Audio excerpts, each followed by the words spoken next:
34-cü dərsimiz olan futures kontraktlarından davam edirik. Artıq biz əvvəl order flow-dur, hərras məsələləridir, hərras teoremi ilə əlaqəli dərslərdir. Onları yekunlaşdırmışıq. Keçmişik texniki parta. Yəni bu hissədə əsas futures kontraktlardır, risk məsələləridir. Yəni sizin bildiyiniz nə bilim o sadə risk məsələləri deyil. Daha necə deyim, bəlkə də başqa yerdə eşitmədiyiniz risk məsələləri var. Onlardır. Sonra əsl psixologiyadan söhbət gedəcək və fundamentallar və s. haqqında. Çalışdığım qədər sizin bu dərslərdə daha çox peşəkar olmağınıza cəhd göstərəcəm. Yəni ona görə də bunlar biraz da çətin gələ bilər ki, başda. Çətin nədir? Çətin odur ki, o haqda beyninizdə kognitiv resurs hələ yoxdur. Yəni beyninizdə hələ kifayət qədər neyron şəbəkəsi yoxdur. Amma onsuz da ki, öyrənməmiş yoxdur. Çətin deyə bir şey yoxdur. Sadəcə ona limitləyici inanc var ki, həfisi bundan qurtardı, bu çətindir. O beynində bir limitləyici inanc kimi var, amma normalda hamı öyrənir. Yəni bir şey öyrənilməmiş, onsuz da o yoxdur. Yəni anadan gəlmə düzdür, bilinən şeylər var, amma əksəriyyət şey sonradan öyrənilə bilər.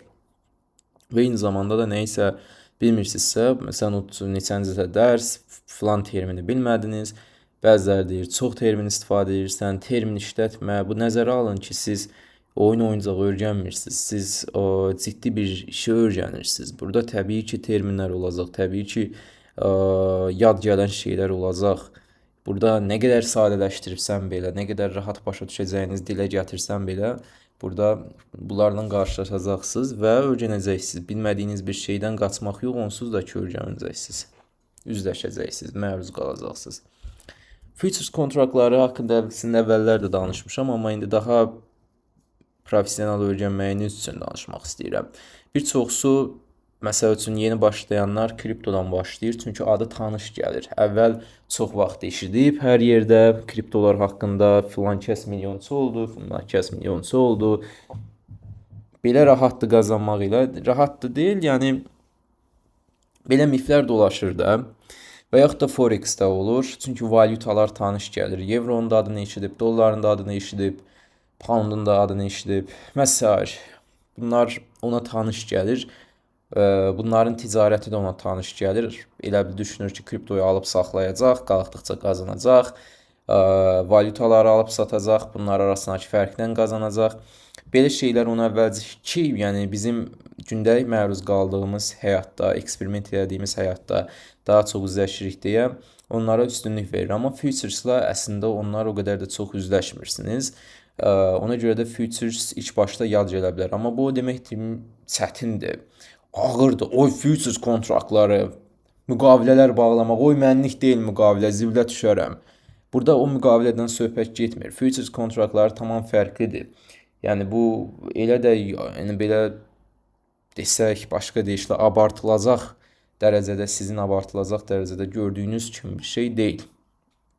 Və hətta onu deyərdim ki, sizin əvvəlki bildiyiniz kriptoda və Forex-dən çox daha rahatdır. Çox daha peşəkardır. Çox daha peşəkar deyəndə onsuz da onlar peşəkar deyil ki. Kripto peşəkarlıq deyil. Sadəcə olaraq əslində kripto mənə görə trade üçün uyğun deyil. Kriptonun tamam fərqli bəzi məqsədləri var. Onlayn ödənişlər ola bilər, aktivlərin qorunmasıdır və s. Amma sırf gəlir yeri kimi baxılacaq mənə görə bir yer deyil və çox risklidir.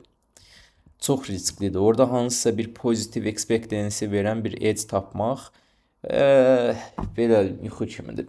Forex-də eyni zamanda hansısa bir pozitiv expectancy verən, yəni expectancy və s. bu haqda risk bölməsində danışacağam. Bir yanaşma tapmaq. Bu da eyni zamanda Forex marketdə çətindir. Niyə Forex marketdə çətindir? Çünki Forex market birinci likvidlik providerları çoxdur. Çox şey təsir edə bilər. Hətta əlaqəsiz valyuta cütlüklərinə belə, əlaqəsiz onlardan, məsəl üçün Euro USD ilə trade edirsiniz, amma poundda olan hansısa bir dəyişim və yaxud da hadisə bunlara təsir edə bilər, ona təsir edə bilər, çox təsirlənə bilər. Siyasi, ölkənin iqtisadi vəziyyətindən çox şey asılı ola bilər, dəyişsə bilər. Ondan əlavə sessiyalar, konkret bir açılış bağlanış vaxtı yoxdur. Sessiyalar müxtəlifdir.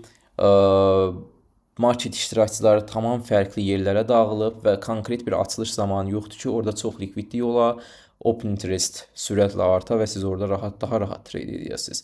Bunlar orada mövcud olmadığına görə də ki, əslində qarşınızda əlbəttə ki, bir blokdur. Yəni potensialınız varsa belə, onlar qarşınızda bir blokdur. Ona görə də daha peşəkar olan market, daha mərkəzləşdirilmiş olan market futures market, buna üstünlük vermək daha yaxşı olardı içinizdəki potensialı görməyiniz üçün. Deməzdim ki, futures market garanti qazancdır. Xeyr, elə bir söhbət yoxdur. Hamısı risk daşıyır. Hamısında hər şeyi itirmək, buna qərar vermək çox ani bir məsələdir. Məsələ söhbət ondan getmir. Mən Forex yaxşıdır, futures yaxşıdır, o pisdir, bu pisdir. Bunları mən deyəndə söhbət ondan getmir ki, burada qazanmaq ehtimalı sıfırdır, burada 100%-dir. Sadəcə söhbət ondan gedib ki, bura daha peşəkar bir marketdir. Burada scam brokerlar, futures brokerlarla o qədər qarşılaşmırsınız, düzdür, scam firmlərlə qarşılaşa bilərsiniz və s. Məsəl üçün Fundingtix çox pis qaydalar gətirdi, sonradan özündən qaydalar çıxardı. Bunlar haqqında prof firmlər dəstəsində şey deyərəm, danışaram və nəticədə bağlandı, nə qədər insanın orada pulu batdı. Yəni bu kimi şeylərlə qarşılaşa bilərsiniz. Bunlar haqqında danışacağım irəli prof firms dərsində. Və futures kontraktlarında birinci SME qrupu əsas, yəni bunun üstündən keçək. Deməli 4 hissəsi haqqında danışacağım. Birinci adi Chicago Mercantile Exchange. Burada bizim dediyimiz indekslər, yəni equity index futures şirkətlərin ortalaması deyə bilərik. Bunlarda trade edilir. Nasdaq 100-ə əsas önəm veririk. YES də yaxşıdır. Hər ikisi liquid assetlərdir. Yəni bunun birində trade eləmək, əsas bunlara üstünlük vermək yaxşıdır. Çünki bura daha likvidlikdir, likvidlik daha çoxdur onlarda, daha likviddir və yaxud da belə demək olar başqa deyişlə. Ondan sonra order flow datası daha genişdir, daha necə deyim, həm mərkəzləşdirilmişdir, həm də ki, çox adi bir xırda şey ona rahatlıqla təsir edə bilmir. Birincisi, məsələn, çünki ENQ-ün özü 100 şirkətin ortalamasıdır, nə qədər çox iştirakçı var orada. Yəni iştirakçıların həm çox olmasından, həm həcmin çox olmasından, yəni bu bucaqlardan baxanda və bir də ki, hər xırda şey ona çox təsir edə bilməməsi bucağından baxandan, mən yəni əsas ENQ-yə üstünlük verirəm, əsas ENQ-də trade edirəm. Bunda trade eləmək kifayətdir mənim üçün qazandırır. Su kifayətdir, mən ona qarşıyam ki, 50 dənə şeydə trade eləyəsiniz. Həm ENQ-də, həm nə bilim qarğıdalda, həm neftdə, həm silverda və yaxud da qızılda. Bunların hamısını eləməyə başlasanız ilişəcəksiniz. Çünki niyə? Çünki hər şeyin öz xasiyyəti var. Hər assetin öz xasiyyəti var. Məsəl üçün siz qızılın qiymət hərəkət xasiyyətindən ENQ-yu uyğunlaşdırmanız çətin məsələdir. Düzdür, bir frameworkdən baxa bilərsiniz, həcm bucağından baxa bilərsiniz. Ay nə bilim burada o şey olub, burada hərrat daha çoxdur, burada azdır. Amma qiymətin davranışı və qiymətin təbiəti hər ikisində fərqlidir. Siz bunu hiss eləməyiniz ilk başda çətindir. Çünki siz gördüyünüz nə sadəcə şamlardır. Siz hər yerdə sadəcə şamları görürsünüz. Elə bilirsiniz ki, eyni şeydir, amma eyni şey deyil. Şamlar bir-birinə oxşuyur deyə, hamısının açılışı, bağlanışı qırmızıdır, yaşıldır deyə eyni şey deyil. Qiymət hərəkətləri hər şeyin, hər əssetin tamamilə müxtəlifdir. Tamamilə xasiyyəti müxtəlifdir. Yəni sən evroda istifadə elədiyin bir dənə yanaşman var deyək ki, hansısa bir körpün var. Həmin körpünü eyni anda ENQ-də eləyə bilməzsən, icra eləyə bilməzsən. Statistik riyazi körpünü. Çünki məsələ burasındadır ki, evronun driverları fərqlidir. Onun necə deyim, xasiyyəti, absorpsiona verdiyi reaksiya, hərrac bölgələrindəki davranışı və motivasiyası fərqlidir. Orada hedgerlər, məsəl üçün commerciallar yoxdur, deyək ki, ola bilər, futuresdə olur, söz yoxdur deməyim biraz yanlış çıxdı. Amma ENQ-də tamam fərqlidir. Şirkət, məsələn, əsas şirkətlər, commerciallar böyük bir hissəni təşkil edir, daha çox pul axır. Yəni qısa sözlə izah eləməyə çalışıram ki, fərqlidir. Fərqlidir. Yəni bu ayrıdır, bu fındıqdır, bu qozdur. Onunla bu eyni deyil. Bir-birlərini oxşaya bilər. bir-birlərinə oxşaya bilər. Şamlar hər yerdə bir-birinə oxşayır. Ona görə də bu şey haqqında irəlidə də danışacağam. Sırf körpü, yəni sırf riyazi statistiki körpü hansı ki siz ona güvənirsiniz ki, long termdə sizi net irəliyə aparacaq. Bu fərqli şeylərdə fərqli görünəcək. Bəli, ona görə də ki, siz birinci bilməlisiniz ki, nədə trade edəcəksiniz. Mənim özümün üstünlük verdiyim sadəcə NQ-dir. Nasdaq 100 mini futures indeksi. Həcmində onun həcmi ilə, order flow-da onun order flow datası ilə işləyirik. Yəni bunun özü kifayətdir. Yadınıza saxlayın ki, yanlış inanclar var sizdə ki, bunlar da limitləyici inanclardır. Bununla bağlı da ətraflı irəliki dərslərdə danışacağam. Təxminən 40-dan sonra olacaq bu dərslər. Elə düşünürsünüz ki, market çeşitliliyi mükafatlandırır.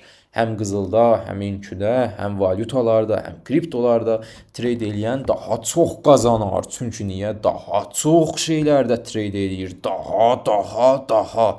Amma market bunu mükafatlandırmır. Bu əksinə bir minusdur. Bu əksinə bir, necə deyim, red flagdir. Yəni bilirsiniz ki, bunu edən böyük ehtimalla qazanmır. Yəni vitrinli edir sadəcə ki, hər şeydə işləyirəm, hər şey ona da baxıram, buna da baxıram. Bu qədər bir insan beyni yadınıza saxlayın. Siz bir beyinsiniz. Bunu izləyəndə, o birisini qaçıranda, bu birisinə qaçanda, bunda yəni işlər elə dönmür. Bir gün NQ-yə baxasınız, bir gün ona baxasınız. Yəni ona görə də konkret bir şeyə baxmaq mütləqdir.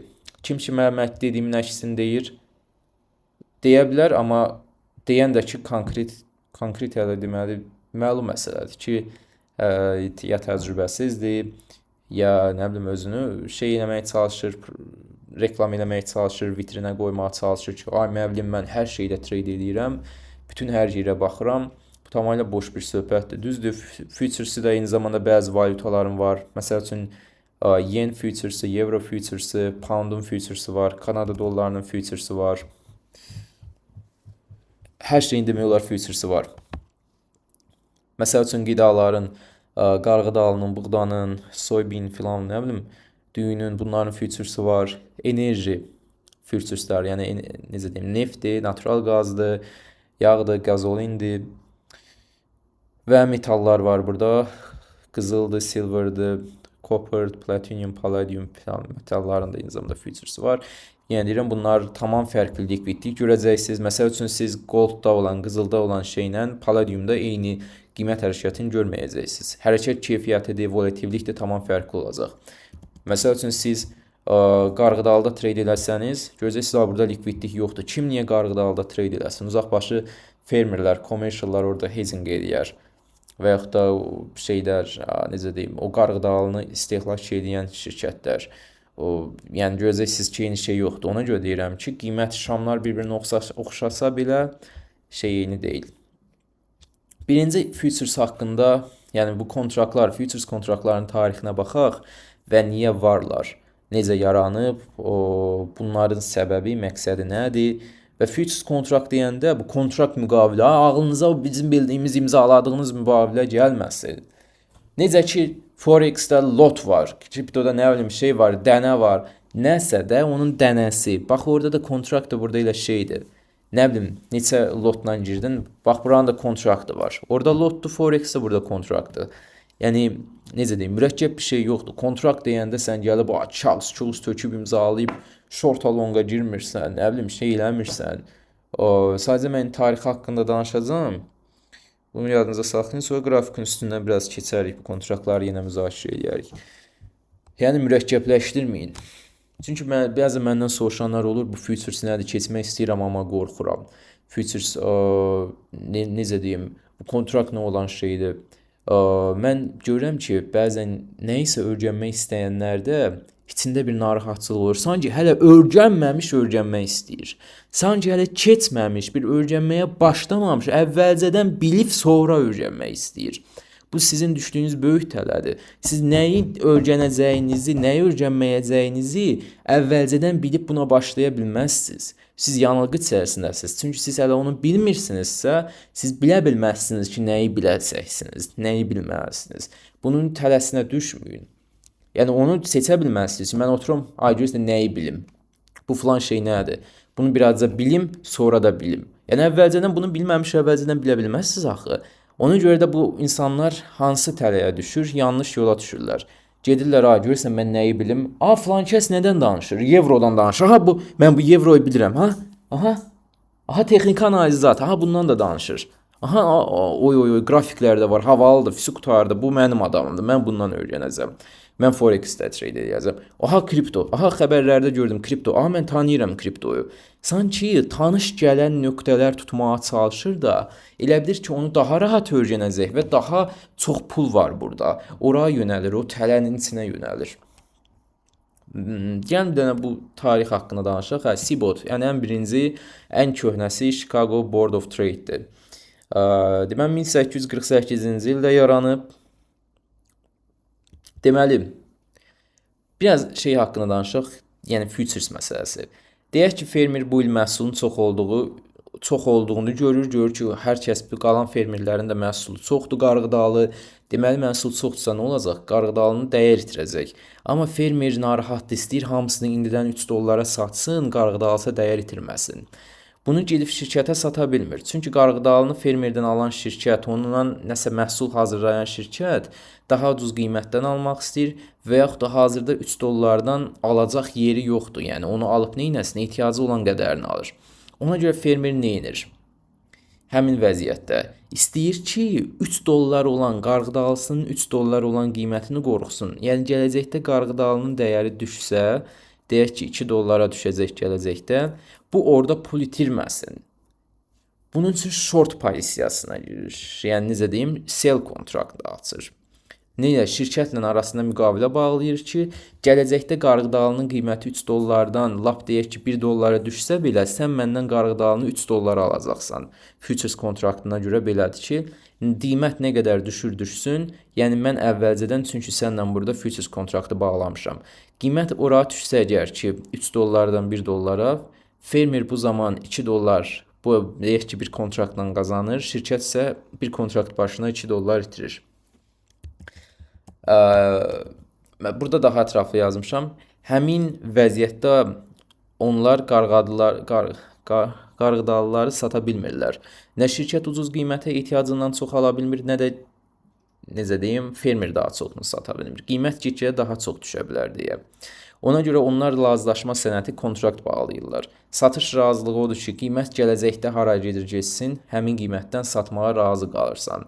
Yəni sən burada 3 dollardan sonra deyək ki, qiymət qalxdı, getdi 5 dollara, sən 5 dollara sata bilmirsən. Futures kontraktını çünki sən 3 dollardan satıbsan, gələcəkdə qiymət 5 dollara qalxsa belə sən deməli pul itirəcəksən, 3 dollardan sata bilməyəcəksən. Amma əlindəki məhsulun dəyəri onsuz da 5 dollara qalxıb deyə sən burada futures kontraktında itirdiyin pulu qarğıdalını daha baha qiymətə satıb da çıxardacaqsan, nəticədə riskdən qorunacaqsan. Futures kontraktları bir növ risk alətləridir ki, səni necə deyim, səni yox, yəni məhsulu istehsal edəni riskdən qoruyur. Yəni məhsulun çox qiymət oynamasını futures kontraktları ilə kəsə bilir. Alış razılığı da odur ki, məsəl üçün şirkət alış razılığı bağlayır ki, gələcəkdə qiymət nə olur olsun, yəni long pozisiyasına girir ki, mən səndən 3 dollardan alacağam. Qiymət qalıqsa sonra olsa 10 dollar, şirkət yenə ondan 3 dollara alır kontraktı, ona görə də pul qazanmış olur. Qiymət düşsə, deyək ki, 1 dollara, şirkət burada long pozisiyası açıb buy kontraktla 3 dollardan alıb deyə, məcburdur ki, burada 1 dollardan almasın. Yəni 3 dollardan alsın. Bu da net 2 dollar zərər deməkdir. Yəni bəzi cümlələrin başa düşmədinizsə, əvvələ yığdırın, yenə qulaq asın. Rahat şeylərdir onsuz da, yəni başa düşəcəksiniz.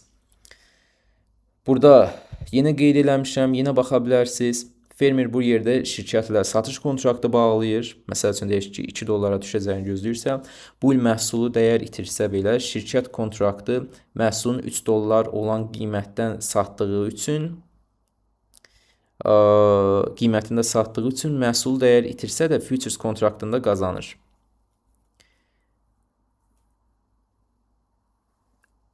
Burada fermer yəqin ki qeyd etmişəm. Yəni fermer məhsulu dəyər itirsə belə futures kontraktında yəni gələcəkdəki qiymətinə satıb deyə, yəni gələcəkdəki qiymətinə baha satıb deyə əslində qazanmış olur. İstədiyi vaxt ucuz qiymətdən kontraktı yenidən alıb gəlirlə bağlaya bilər. Bəli, fermer burada şey olub gəlirlə bağlaya bilər futures əməliyyatını. Amma ki, qarğıdalısı dəyər itirir. Qarğıdalısı 2 dollara düşür. Yəni qarğıdalını nəticədə daha ucuza satacaq. Amma burada elədiyi zərəri, yəni ucuza satır deyə elədiyi zərəri futures kontraktından çıxardacaq. Ona görə də ki, neytral qalacaq. Yəni gələcəkdə olacaq qiymət aşağıda olsa belə baha qiymətdən satmış sayılır. Məhsulu 2 dollara satacaq, amma ki, zərəri futures kontraktına bağlamış olacaq. Aşağıdakı senariyə baxaq. Fermer bu yerdə şirkətlə satış kontraktı bağlayır, şirkət isə qarşılığında alır. Yəni fermer satır kontraktı, şirkət alır. Əgər ki, məhsulun dəyəri düşmək əvəzinə artsa, bu dəfə fermer futures kontraktında pul itirəcək. Amma qarğıdalı dəyər qazandığı üçün daha baha qiymətə sata biləcək. Yəni 3 dollardan 4 dollara qalxıb qarğıdalını daha baha qiymətə satacaq. Amma futures kontraktında burada 3 dollardan satmışdı deyə qiymət qalxanda 4 dolları orada pul itirəcək. Çünki əvvəlcədən daha ucuz qiymətə satış razılığı bağlayıb. Şirkət də onunla alış razılığı bağlayıb. Yəni nəticədə nə olacaq? Qiymət 4 dollara qalxanda, qarğıdalının qiyməti 4 dollara qalxanda fermer pul itirəcək futures kontraktında, amma futuresda pul itirsə belə kontraktda o qarğıdalısını daha baha qiymətə sata biləcək. Və şirkət də ondan alan şirkətsə kontraktı 3 dollardan 4 dollara qalxanda 3 dollarda deyək ki, long əməliyyatı açmışdı. Sizin başa düşəcəyiniz desək, qiymət 4 dollara qalxdı. Nəticədə bu long pozisiyasında qazandı. Amma bu şirkət gedib yenə qarğıdalı almalıdır. Yəni gedib fermerdən qarğıdalını 4 dollara almalıdır. Ona görə bu qazandığı pulu aparır, üstünə qoyur da qarğıdalı alır. Yəni riskdən qaçınır. Yəni necə ki, qarğıdalının qiymətinin qalxması şirkətə də, fermerə də o qədər təsir eləmədi. Nəticədə ikisi də neytral qalmış oldu. Yəni belə bir növ riskdən qorumaq üçündür futures kontraktları. Bilmirəm, o qədər də əslində yayılmış məsələ deyil. Məsəl üçün bizdə fermerlərdə filan da yayılmış bir şey deyil. Bu futures kontraktı məsələsi. Hansı ki, fermer deyək ki, məsəl üçün hansısa bir fermer hansısa məhsulu istehsal edir, istənilən məhsul ola bilər. Həmin məhsul düşünür ki, bu il dəyər itirəcək, amma hamısını bir yerdə sata bilmir. O futures kontraktında short əməliyyatına girib də özünü riskdən qoruya bilər. Məsəl üçün, qiymət dəyər itirsə futures kontraktında qazanar, amma məhsul da dəyər itirər deyə daha ucuz qiymətdən satar, düzdür, amma o qədər də ziyanda çıxmaz. İlin sonunda ziyanda çıxmaz. Yəni bu barəsində şey yoxdur bizdə hələ də bu futures məsələsində. Bəlkə də nə vaxtsa gələr, yaylar bu, onu bilmirəm, bəlkə də yox. Amma ki, nəsə də belə ümumi siz trader olaraq bunu bilməlisiniz ki, bunlar niyə var? Commercial-dan non-commercial-ı seçə biləsiniz deyə. Commercial-lar nələrdir? Yəni beləcə razılaşma sənədləri genişlədi. Sadəcə CBOT, yəni qarğıdalı ilə iş bitmədi. Eyni zamanda səhm bazarı metallara, neftə, canlı stoklara, live stoklara, yəni heyvanlara, bunların hamısını əhatə elədi. Məsəl üçün deyək ki, heyvan bazarı var, bir mal bazarı var. Hansısa fermer bilir ki, məsəl üçün bu il heyvanların dəyəri öləcək, düşəcək, pis vəziyyətdə qalacaq. Amma əvvəlcədən hamısını da sata bilmir. Çünki hamı satmağa çalışsa yenə dəyər itirəcək. Ona görə belə çarəsiz vəziyyətdə qalan fermerlər o əti onlardan alan, heyvanları onlardan alanda satış kontraktı bağlayırlar. Və nəticədə nə olur? Heyvanın dəyəri gələcəkdə itsə belə satış kontraktında bağlamışlar ki, onsuz da ki, gələcək qiymətindən satırlar. Yəni qiymət deyək ki, hazırda 1000 dollardır bir dənə heyvan üçün. Qiymət gələcəkdə dəyər itirdi, oldu 700 dollar. Onsuz da bu fermerlər əvvəlcədən 1000 dollardan satış kontraktı sell pozisiyasında idilər deyə qiymət dəyər itirsə belə daha baha qiymətdən kontraktını satıb da aradakı fərq qədər pul qazanacaq. Və nəticədə neytral qalacaq. Və kim pul itirəcək bu senaridə? O əti və ya heyvanı fermerdən alan. Bu zaman o məcbur qalacaq ki, qiymət ucuz olduğu halda baha qiymətdən alsın. Çünki long pozisiyasına girmişdi. Qarşı-qarşıya biri alırsa biri satır. Və nəticədə o bu düşüşdə pul itirəcək. Amma nə edəcək? əti daha ucuz qiymətə, heyvanı daha ucuz qiymətə ala biləcək.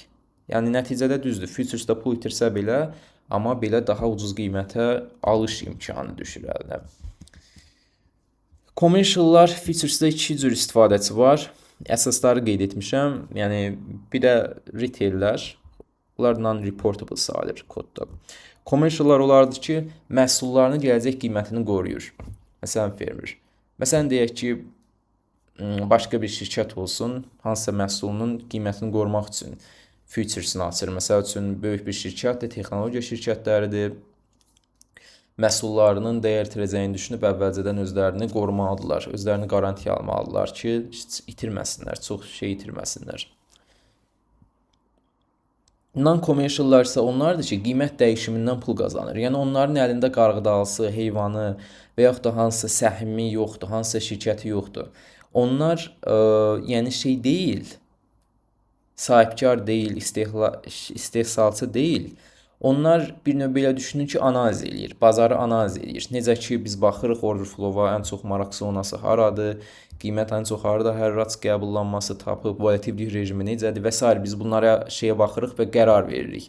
Eyni zamanda onlar da baxır və qərar verir. Market analizi, əllərində böyük data var, əllərində böyük data feedləri var ki, məsəl üçün bu il qarğıdalı dəyər itirəcək, fermeri dürbünlə müşahidə eləyir, məsəl üçün hedge fundlar. Məsələn deyirəm, hava proqnozuna baxır ki, bu il hava necə keçəcək. Yəni əllərində onların çox böyük bir data var. Yəni biz sadəcə məsəl üçün qrafik order flow datası ilə baxırıqsa, fundamentala biraz baxırıqsa, onların əlində çox data var. Bunun haqqında əvvəlki dərslərdə, ilk dərslərdə danışmışdım. Məsəl üçün page görüntüləri ilə ola bilər ki, Tesla'nın və s. şeyinə baxır, zavoduna baxır ki, nə qədər maşın çıxdı, nə qədər istehsal olundu, nə qədər satıldı. Bunlara görə qərar verir ki, məsəl üçün Tesla səhmləri dəyər itirəcək, dəyər qalxacaq. Əllərində o qədər böyük bir data var ki, böyük fondların, böyük firmlərin. Onlar net riyazi olaraq qazanclıdır. Bunlar non-commerciallardır.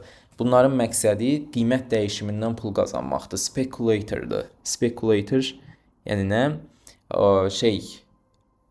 Müşahidə edib də qiymətin dəyişimindən hansısa alqoritmlərlə, hansısa modellə, hansısa başqa sizin deyişlə strategiya ilə qazana bilmək. Yəni belə, non-commerciallar. Yəni commerciallar, məsələn, deyək ki, qiymət qalxır inkidə, burada commercialların əksəriyyət pozisiyaları short olacaq. Çünki onsuz da məhsullarını baha qiymətdən satırlar deyə qazanırlar. Amma sadəcə olaraq özlərini qarantiya almaqdan ötürü futures kontraktları ilə satışlar girirlər ki, qiymət birdən-birə sərt düşsə, məhsulları ucuz qiymətə satmalı olsalar belə, əllərində şey olsun, belə necə deyim, çox pul itirməsinlər. Yəni short pozisiyasına. Yəni lord dildə danışıram, yaxşı, terminiz adı qoyuruq. Bu short açıb, bu shortda pul itirməsin. Bu yenə də qazansın. Short pozisiyasında. Bundan ibarətdir. Yəni qiymət düşəcək, düşsün cəhənnəmə kimi, bu short pozisiyasındadır onsuz. Long, bura stop loss. Stop loss yoxdur onlarda. Stop loss nədir? Məsələn deyirəm ki, short, long, short. Yəni ki, commercialların əksəriyyəti bu qalxışda shortda olacaq. Yəni onlar böyük pul axıdacaq onsuz da marketə. İqtisadiyyat böyüdükcə, şirkətlər böyüdükcə marketə pul axır. Şərt o deyil ki, kimisə qazanmağından ötürü kimsə itirə. Yəni onsuz da ki, marketə, onsuz da şirkətlər böyüdükcə, iqtisadiyyat böyüdükcə pul axır commerciallar tərəfindən. Bunları başqa deyişlə də eşidərsiniz birdən orada bura hedger. Hedger nədir? Birində qazansa belə, birində itirsə belə tam itirdə olmasın deyə başqasında qazansın. Necə ki, fermer. Bu hedgerdir. Yəni qarğıdalını düzdür, daha baha qiymətə satacaq, amma futures kontraktında itirəcək. Futures kontraktında qazansa da qarğıdalayıb, ucuz satıb orada itirəcək. Bu hedgerdir. Speculator isə odur ki, bu bir strategiya əsaslı, bir data əsaslı qərar versin. Və yaxud da bir modeli olsun. Və yaxud da alqoritmlər istifadə eləsinlər. Firm alqoritmləri, yəni hansısa bir framework üzərində. Yəni əllərində məhsul yoxdur. Gələk keçək indi NQ haqqında, sonra point and tick haqqında da əvvəl danışmamışam. Bunlar haqqında danışım, sonra yekunlaşdıraq. Ümumi olaraq Bircə NQ-yə toxunuram burada. Deməli 100 ümumi texnologiya şirkətinin ortalama indeksi kimi baxmaq olar buna. Bu biraz əvvəlin datasıdır ki, burada 2023-dür. Bu şəkli oradan götürmüşəm. İndi bunlar fərqli ola bilər. Hər şirkət nə qədər təsir edə bilər. Weighted və yaxud da necə deyim, onun yenilənmiş datasına yeni də axtarıb tapa bilərsiniz. Mən ümumi olaraq göstərirəm ki, sadəcə hansı şirkətlər daxildir. Ən böyük hissəsini bir qədər Microsoft, Apple, Alphabet, məsələn Nvidia yəqin ki daha çoxdur. Meta var. Tesla, bunlar böyük bir hissəsini təşkil edir. Sonra burada qalan kiçik şirkətlər də var eyni zamanda. Ola bilər Intel'dir, People'dır, AMD'dir, Netflix'dir. Bunlar da ola bilsin ki indi böyüyüb. Adobe'dur. Və s. Bunlar da yəni ümumi NQ-nun hissəsindədir. Bir hissəsində. Contract rollover haqqında danışım. Mövcud kontraktın vaxtının bitməsi və yenisi ilə əvəzlənməsidir. Bunu bilmək o mürəkkəb bir şeydir, bu həyata bir şeydir, bu vacib bir şeydir. Yəni mənim dediyim hər şey belə sırf gözünüzdə böyüdüb. Hər şey bundan ibarətdir. Bu möhtəşəm bir şeydir ki, belə inancla baxmayın. Kontrakt rollover, o kontraktlar rollover olundu, rollandı. Pul itiririk, bərbad hər şey. Belə bir söhbət yoxdur. Bu kontrakt rollover zat gözünüzdə böyütməyin. Başa düşürəm ilk başda öyrənəndə biraz şey gələ bilər, amma sadə bir şeydir. Qorxma, heç sən olan deyilsən, güvəndəsən, təhlükəsizsən. Kontrakt rollover oldu mu, dünyanın sonu deyil. Deməli, bu ayın, məsələn, NQ-nun, məsəl üçün bir dənə ümumi kontraktı var. NQ 1 nida. Bu, yəni bununla sırf işləsəz, TradingView-da baxsaz, kifayətdir. Çünki bunu rollover olmağına ehtiyac yoxdur. Qrafikini dəyişməyinə ehtiyacınız yoxdur. Amma bir də var, yəni 4 aydan bir, yəni daha doğrusu 3 aydan bir dəyişir, ildə 4 dəfə. Digər kontraktlarsa, məsəl üçün mart ayına 3 ay qalmış, dekabr qutardı mı? Dekabrın ortalarında H hərfi, yəni bu hərfləri yazmışam, nə bildirir? Məsəl üçün deyək ki, hal-hazırda ayın neçəsidir? Deyək 19 yanvardır. İndi hansı kontrakt olacaq? Dekabr bitib, mart kontraktındayıq. Bu necə yazılacaq? NQ başda. NQ H, yəni mart kontraktı. Ardı ilə ilin, yəni 2026-dırsa ardı ilə 26. Yaxşı, deyək ki, indi yanvar deyil, indi məsəl üçün avqustdur. Avqustdursa nə olacaq? Sentyabr kontraktı. Yəni cun kontraktı martdan sonra bitdi. Martla iyun arasındaydı. Martla iyun arasında, iyun artıq ortalarından sonra başlayır sentyabr kontraktı. Yəni U, September. September kontraktında nə olacaq? Deyək ki, il indi 2026 deyil, 2027-dir. NQ U27. Yəni futures kontraktlarının yazılışını belə görəcəksiniz. Yəni hansısa trade edədiyiniz platformada və s. Məsəl üçün belə NQH26 yoxsa nə olacaq? Nasdaqın yəni 2026-cı il mart kontraktında və yaxud da NQZ25 olsa Z nə idi? Dekabr göstərir. Dekabrın kodudur, hərf kodudur. Bu da olacaq December 2025 NQ kontraktı. Yəni 4 aydan bir, ildə bir 4 dəfə, yəni daha doğrusu 3 aydan bir, ildə 4 dəfə dəyişdirilir, rollover olunur. Sadəcə həmin vaxt gələndə onsuz mail zat da göndərirlər. Amma siz bir dənə TradingView-da şeydə baxsaz, NQ1 nida. Füsu qutarda bunu rollover eləməyə, dəyişməyə, yəni başqa bir qrafik açmağa ehtiyac yoxdur. Amma məsələn top stepdəsinizsə, top step X-dəsinizsə, vaxtı qutaranda orada məsələn yenisini artıq axtarışa yazmalısınız ki, NQ-U məsələn 2.26, 25, yəni 25 ilə məsələn 27 vaxtı onun bitəndə o dayanır, artıq digərinə qrafikini keçmək lazımdır və yaxud da bu çox vaxt avtomatik özü dəyişir. Bəzən səhvliklə qalıb olub, bəli, kontrakt rollover olunub, amma köhnə kontraktda qalıb, orada əməliyyat açmaq olmayıb. Ona görə yeni hazırda güncəllənmiş olan kontraktda dəyişmək lazımdır. Yəni o qədər də mürəkkəbləşdirəcək bir şey deyil. Bunun haqqında ola bilsin bir video və yaxud da bir yer yox idi. Ona görə indi burada məlumat verdim. Bu ticklə pointə bir dəfə də belə toxunum, ondan sonra yekunlaşır bura. Bu risk məsələsinə aidində biraz aiddir. Amma buradakıları indi dayandıraram, oxuyarsınız. Bir dənə bu şeyə baxaq. Deməli, burada qiymət vahidinə, nə bilim, 1 dollar, 2 dollar, 3 dollar artış, buna belə deyilmir. Burada point var və bir dənə point də 4 dənə tikdən təşkil olunur. Yəni, belə deyək. Deyək ki, qiymət Nasdaqda 23.000 dollardan 23.001, indi mən dollar deyirəm, başa düşün deyil. Yəni 23.000-dən 23.001 arasında bir point fərq var. Yəni 23.000 pointdən 23.001 point. Bu deməkdir. Bir point 4 tikdən ibarətdir. Yəni bunu da niyə deyirəm? Birdən şey olurlar, bir dənə yeni kontraktına 20.000 dollar lazımdır, ya 30.000 dollar lazımdır. Yox. Yanlış anlamadı. Qıraqdan futures ilə görünməsin. Futures o şey deyil, canavar deyil, nə bilim. Qeyri-mümkün belə bir böyük bir ağır bir şey deyil. Bəli, ciddidir, professional, peşəkar, daha şeydir, mərkəzləşdirilmiş. Amma belə elə düşündüyünüz kimi deyil, nə bilim, birinci kontrakt almaqdan ötürü bu qədər dollar lazımdır. Yox. Yəni bu arasında bir point fərq var. Bir point 4 tikdən ibarət. Yəni 1 tik 0.25 pointdir. Yəni 4 dənə tik 1 point əmələ gətirir. Yəni enki 23.000 dollardan 23.001 dollar, yenə dollar deyirəm, tikə bir pointə qalxmaqdan ötürü, yəni 23.000-dən 23.001-ə qalxmaqdan ötürü birinci qalxır 23.000.25.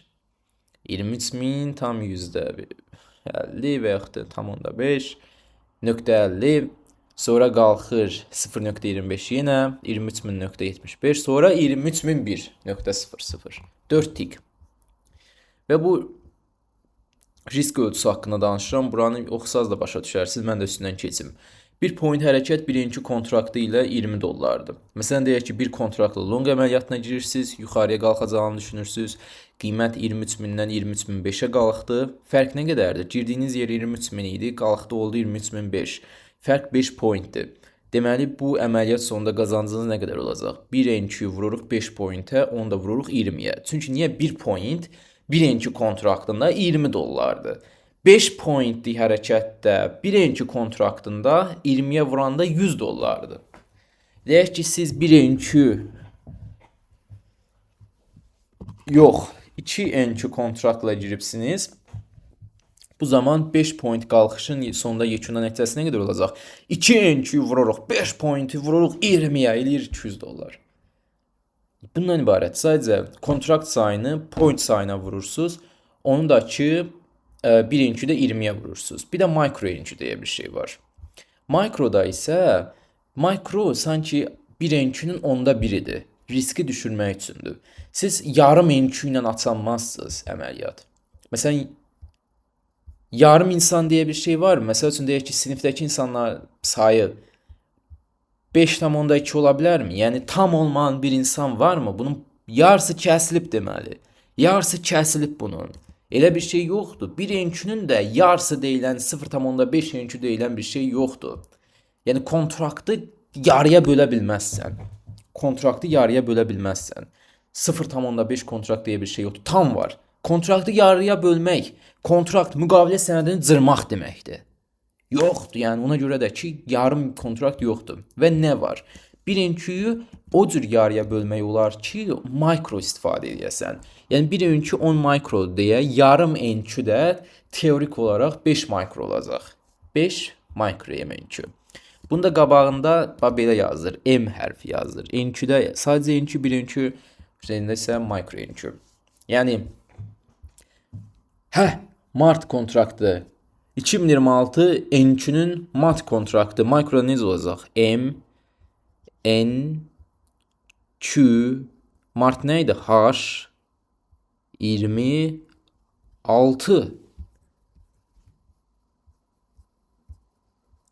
H, 26. Mikro, NQ, mart 26 kontraktı. Bunları da oxuya bilərsiniz. Məsələn, deyək ki, siz 20 pointlik bir stopunuz var. Əgər ki, siz bir ençü ilə girsəniz, bir ençüyü vuranda 20 pointə, bunu da 20 dollara vuranda 1 point çünki 20 dollardır. Ençüdə bu 400 dollar olacaq. Amma 1 point ençüdə 20 dollardır. Micro ençüdə 20 dollar deyil, 2 dollardır. Amma siz deyirsiniz ki 400 dollar yox 200 dollar risk edəsiniz. Ençüyü yarıya bölmək olarmı? 0,5 ençü varmı? Yox, yox, yox, yox, yox. Bir ençünün yarısı 5 mikro ençüdür.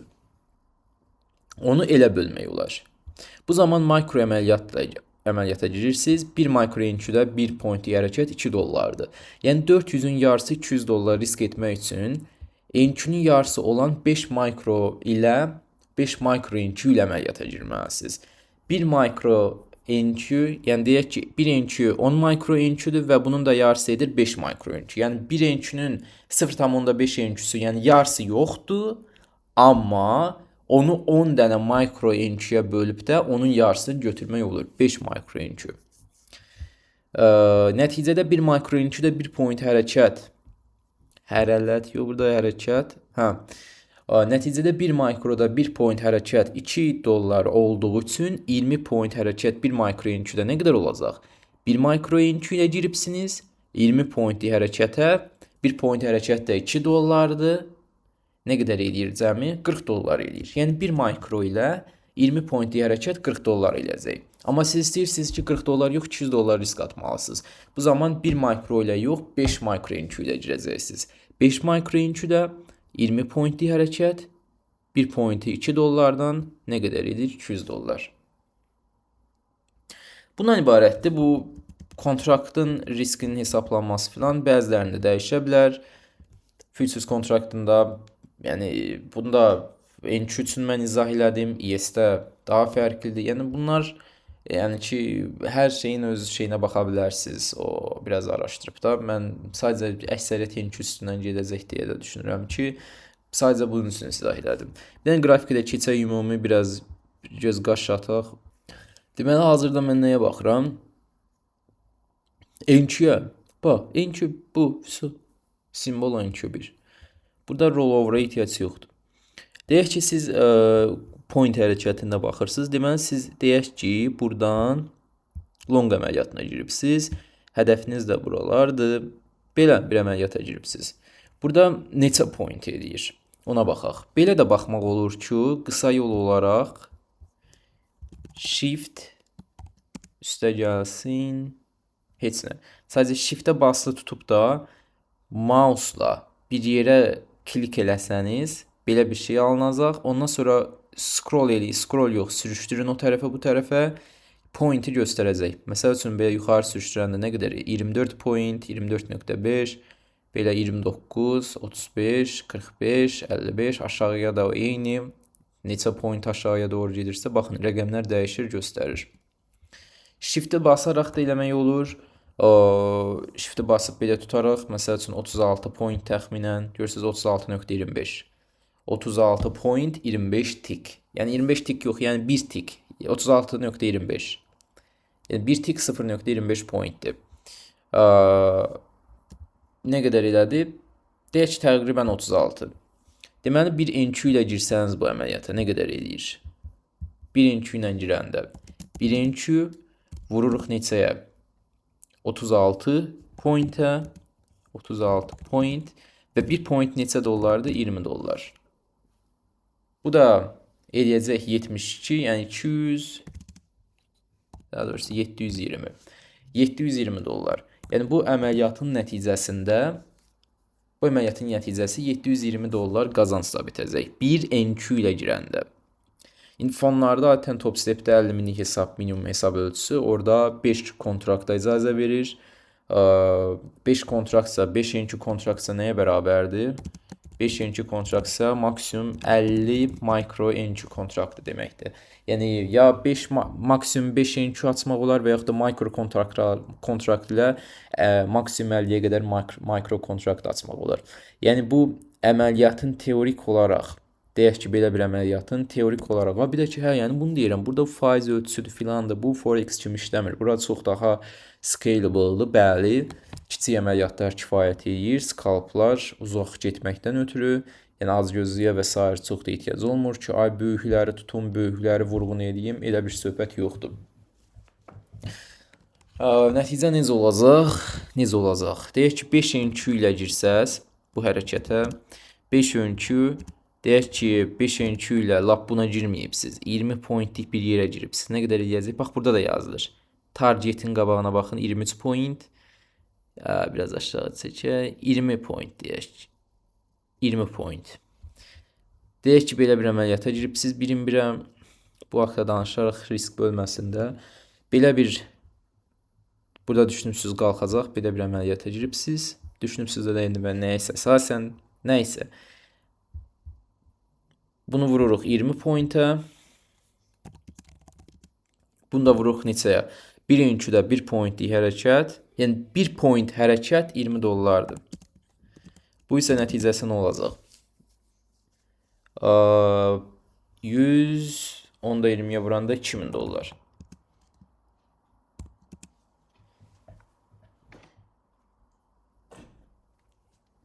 Yəni bir sözlə belə.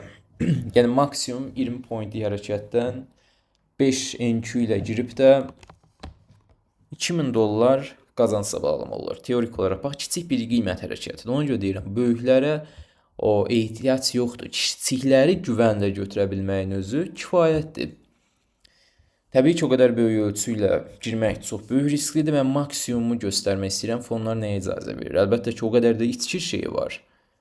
O qədər də içki şey var ki, bu əməliyyat stop olan kimi hesab itirmək deməkdir. Mən maksimum şeyini göstərirəm. Təbii ki, bunu belirləmək olmaz. Riski kiçik götürmək lazımdır və s. Mən bu son sadəcə heç vaxt gözü doymayanlar üçün demək istəyirəm ki, yəni böyük hərəkət, böyük qazanmaq demək deyil. Böyük hərəkətin olması ehtimalı azdır. Yəni ola bilər bir dəfə bəxtə-bəxt bunu tutubsan, amma bunun olması ehtimalı azdır. Bu səhər, o birisi gün, ondan o birisi gün sən onu güvənlə götürə bilməzsən. Bu sadəcə artıq randomluğa ekspoje olursan. Çünki niyə? Edge bölməsində danışacağam, risk bölməsində danışacağam bu haqda. Bir əməliyyatın məqsədi qiymətin əslində düşünürsən olmaması gərəkən yerdən olması gərəkən yerə keçməsi. Yəni balanssız vəziyyətdən balanslı vəziyyətə keçməsi.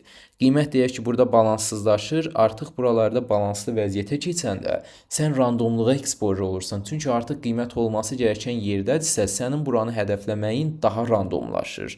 Məqsədi, əməliyyatda, icraatda iştirak eləmək məqsədini arada itirir. Bunlar haqqında yenə çox danışacağıq qabaqda. Evet, dərslər var, bunlar üçün xüsusi. Bu arada dərslər artıq daha biraz daha çətinləşib deyə. Mən daha gec-gec yükləyirəm deyəsən, çalışdığım qədər sürətləndirəcəm. Əvvəlki kimi bir gündə bir dərs yükləyə bilmirəm. Çünki hazırlamaqdır, filandır, çəkməkdir, bunlar nisbətən daha çox zaman tələb edir. Çünki daha biraz ciddiləşir, getkidə öndə də daha da çox ciddiləşir. 5 mikro ilə bu qədər. 1 mikro, yəni 5 NQ ilə bu qədər. 1 mikro NQ-də də ki, bir hərəkət deyək ki, mikro NQ-yə çevirək. Bunları buradan silək. Mikro NQ-yu da mən eyni zamanda buraya əlavə edəmişəm. Shift-ə vuran kimi keçir. Bu dəfə başda nə yazıldı? MNQ, Micro Mini Nasdaq 100 Index Futures. Yəni Micro NQ-yə keçdi. Micro NQ-də əgər ki 20 pointlik hərəkət deyək ki, götürmək istəyirəm. Deyək ki, buradan belə 20 pointlik bir hərəkət götürəcəm. Necə olacaq? Bu 20 pointlik hərəkəti bir NQ-də belə yazaq. Bir mikro NQ-də vururuq. 20 pointlik hərəkət 1.2 dollar nəzərə alanda nəticə olacaq nə qədər? 40 dollar. Bəs yaxşı, mən istəyirəm ki, 20 pointlik hərəkət təxminən o qədərdir. Mən istəyirəm bu 20 pointlik hərəkətdə nə qədər risk atım, nəticə nə qədər qazancı olsun? 200 dollar. Bu zaman nə etməliyəm mən? 40 dollar idi bir mikro NQ. Deməli, 5 mikro NQ açmalıyam ki, 20 point hərəkət 1.2 dollar olanda. Yəni bunlar o qədər də çox ağır riyazi hesablamalar deyil. Onsuz da çox vaxt əməliyyatlar təxminən eyni range-də olur. Məsəl üçün deyək ki, siz konkret nə qədər risk atmaq istədiyinizi bilirsiniz. Deyək ki, $200. Həmişə deyək ki, siz təxmini nə qədər pointlər olur. Deyək ki, bəzən 20 point olur, bəzən 30 point, bəzən 40 point, bəzən 50 point. Onsuz da bu əzbərləyəndə bilirsiniz ki, hədəfə bu qədər point olsa neçə kontrakt girməlisiniz, bu qədər point olsa neçə kontrakt girməlisiniz. Və düşünə bilərsiniz ki, hər dəfəsində 10 point tuta bilərəm görəsən. Oy nağıl. Çünki hər volatillik şərti eyni deyil. Bəzən 10 pointlik hərəkət o qədər dar əməliyyat olacaq ki, ehtimalı o qədər az olacaq ki, yəni sən deyə bilməzsən ki, ay yox mən 10 point tutacağam, fizik qutardı, mən 10 pointdən o tərəfə şey eləmərəm. Bunu deyə bilməzsən. Çünki volatillik rejimi deyilən bir şey var. Bu rejim dəyişəcək, volatillik şərtləri dəyişəcək, günün o vəziyyəti, balanssız state dəyişəcək. Yəni ki, hər gün deyə bilməzsən ki, mən yox eyni qədər pointi tutmalıyam. Bəli, eyni qədər riski hesablaya bilərsən ki, hər gün $200 bəzən bir mikroda tuta bilərsən. Məsəl üçün 100 pointlik hərəkət tutsan, 100 pointlik hərəkət. 100 pointlik hərəkət. 100 pointlik hərəkət deyək ki, hədəfim var. Həmin günkü volatilliyə əsasən, bəzən ola bilər crash olar, çox böyük volatillik artar. Bu 100 pointlik hərəkətdə 1 mikro ilə götürsən $200 eləyir. Bəzən həmin o 100 pointlik hərəkət olmayacaq, hədəfinə qədər ola bilsin ki, 50 point olacaq. 50 pointlik hərəkəti 2 mikro ilə götürsən necə olacaq? Bu yenə $200 eləyəcək. Çünki niyə? 2 mikro vurulsun 50 point. Bunu da vuranda 1 point $2'dan eləyir $200. Yəni belə, bu risk bələdçəsində bura gələrək biraz danışarıq, amma yenə deyirəm, o sabit əməliyyatların hər zaman eyni point qədər olmayacaq. Eyni yanaşmanı istifadə edəndə hər gün volatillik rejiminə uyğun dəyişəcək. Yəni əməliyyatın ölçüsü dəyişəcək. Ona uyğun da sən əməliyyatın point ölçüsü dəyişdikcə sən əməliyyatı daraltmamalısan. Kontrakt miqdarını nizamlamalısan ki, hədəfə bu qədər point olanda neçə kontrakt girməliyəm ki, bu qədər risk atım. Hədəfə məsəl üçün 20 point olanda $200 risk atmaqdan ötürü neçə mikro girəcəm. Hədəfə 50 point olanda $200 risk atmaqdan ötürü neçə mikro girəcəm. Risk məsələsində bəli, bunları nizamlamaq lazımdır, tənzimləmək və ona uyğun girmək lazımdır. Çünki yəni volatillik rejimində sən burada da bu qədər risk atıb eyni ölçüdə girə bilməzsən, orada da o qədər girə bilməzsən. Burada avtomatik riskin çox böyük olacaq və bizdə də hamısı market tərpənən kimi səni yuyub silib aparacaq balansını. Çünki sən orada slipajı filan da nəzərə alanda çox volatillik olan yerdə sən yenə əvvəlki kimi çox kontraktla atsan şey olacaq. Yəni bizə də hamısı o tərəf tərpənən kimi hətta stopundan da çox böyük stopla bağlanacaq əməliyyat. Oradakı slipajı, komissiyanı nəzərə alanda belə olacaq. Ona uyğundakı nizamlamaq lazımdır. Bunlar barəsində danışdım. Bu qədər bəlkə də kifayət elədi əksəriyyət üçün. Yəni bu sadədir. Bu qədər nüvə elmi deyil ki, o qədər də çox. Yəni sadədir. Hətta fikir versəniz bəlkə də Forex-dən də sadədir. Yəni Forex-də hər dəfəsində ona görə də onlar uğur tapa bilməz heç vaxt ki, burada nə bilim qızıla girir bir pip hesablayır, buraya girir bu fərqli hesablamalar edir. Amma bilirsiniz ki, sırf NQ-də trade edəndə point uyğunca bizə də nə hesablama var gündə. Fizik qutardı. Riyaziyyat alimi olmalı deyilsiniz. Nə bilim şey olmalı deyilsiniz. Ultra sürətli hesablayıcı. Sadəcə əzbər bilsəniz ki, məsəl üçün təqribən 30 point olsa, 20 point olsa, 50 point olsa, siz neçə kontraktla girməlisiniz, neçə mikro kontraktla girməlisiniz və yaxud da daha böyük risklə əməliyyat açmaq üçün neçə NQ kontraktla girməlisiniz. Mən fon hesablarına yeni başlayanlara əsas deyərdim ki, NQ kontraktla günün volatillik çox olan vaxtlar əsasında New York sessiyasında trade eləməsin, çünki risk avtomatik çox olacaq. Bir növ özünü exposure olacaq, yəni şey qalacaq ortada. Birinci kontrakt belə New York vaxtı, volatilliyin çox olan vaxtı kiçik hesablar, məsələn 50K-lıq fon hesabları üçün çox böyük bir risk deməkdir.